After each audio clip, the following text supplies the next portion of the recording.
Like building blocks, Idaho has tried to assemble a barrier against undocumented immigrants. From the slew of bills passed this session to criminalize entry into the state or limiting access to social services and medical care, to executive orders reinforcing Trump's immigration policies. The latest block was added last month when Governor Little announced Idaho was joining the federal 287G program. It's a partnership with Immigration and Customs Enforcement, allowing Idaho State Police troopers to transport undocumented immigrants who have been convicted of a crime to ICE detention and deportation centers, meaning instead of them serving out their sentence in an Idaho prison or a county jail and then likely released into the community, which has happened previously, those inmates will then be sent directly to Idaho's only ICE facility in Jefferson County, or they could be sent to an ICE facility out of state. The goal is to get the worst of the worst out of here, and it's been explained as a simple concept. But Canyon County Sheriff Kieran Donahue describes the 287G program otherwise to Joe Paris, beginning with why there's only one designated ICE facility in Rigby. The federal government, just like state requirements and national and state jail standards, ICE has standards of their own. For our facility, when we had auditors come in and take a look at this, there was 23 factors that they're like, you're gonna have to change all of these if you want to become a holding facility under ICE. And none of those are something that we as a county could meet. So that's the beginning part. Ours is a facility that even if we wanted to, we could never meet the requirements. And that's probably common across the state of Idaho. It's very, very narrowly structured, who could do that. Then take it to the next phase. Well, Sheriff, why aren't you a 287G facility? Why aren't you holding IC? Where would I hold them? I don't have any room. I haven't had room since in my whole career here, right? Over 20 years we haven't had room. So I have roughly 700, 750 people a day walking the streets per the judiciary because there's no room at the jail. So where would I hold these ICE detainees under the ICE program? Do you think there's a fix to this or even a possible solution, or is this just kind of how it is? It's a step-by-step process, but it's kind of a whole approach by everyone. Because quite frankly, I mean, this would have to be a congressional change.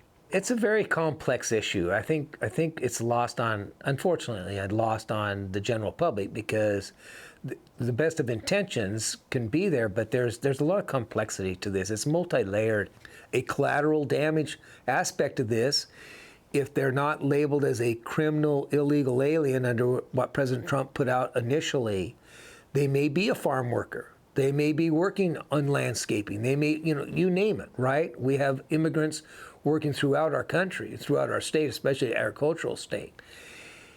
When people who really just want to work, they just want to be here and do their job, they're going to have to wait for Congress to figure that out, which we all have been for some time now. Let's come together in unity and let's solve this, whatever that looks like, whether it's work visas, whether it's, you name it. We've got to get there. But it's hard to get there to the table when you have all these other things happening at the same time.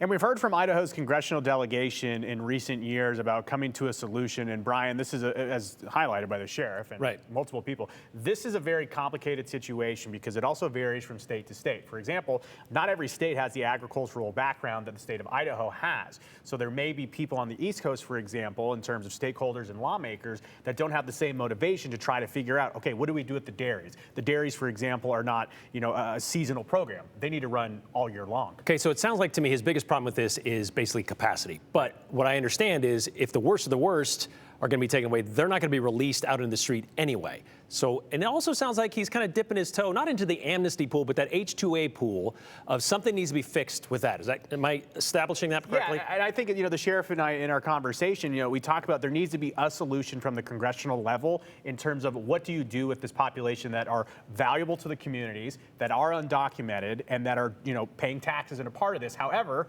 at the end of the day, you do have stakeholders that say they're not in this country legally. They should be in here. They should be doing the process a certain way. So as of note, Brian, there's like 3 or 4 Idaho county jails that are trying to be ICE facilities. At this point, though, as we heard, it is difficult. Okay, lastly, it's been about a month since Idaho approved $300,000 for this program to transport undocumented immigrants out of state or wherever.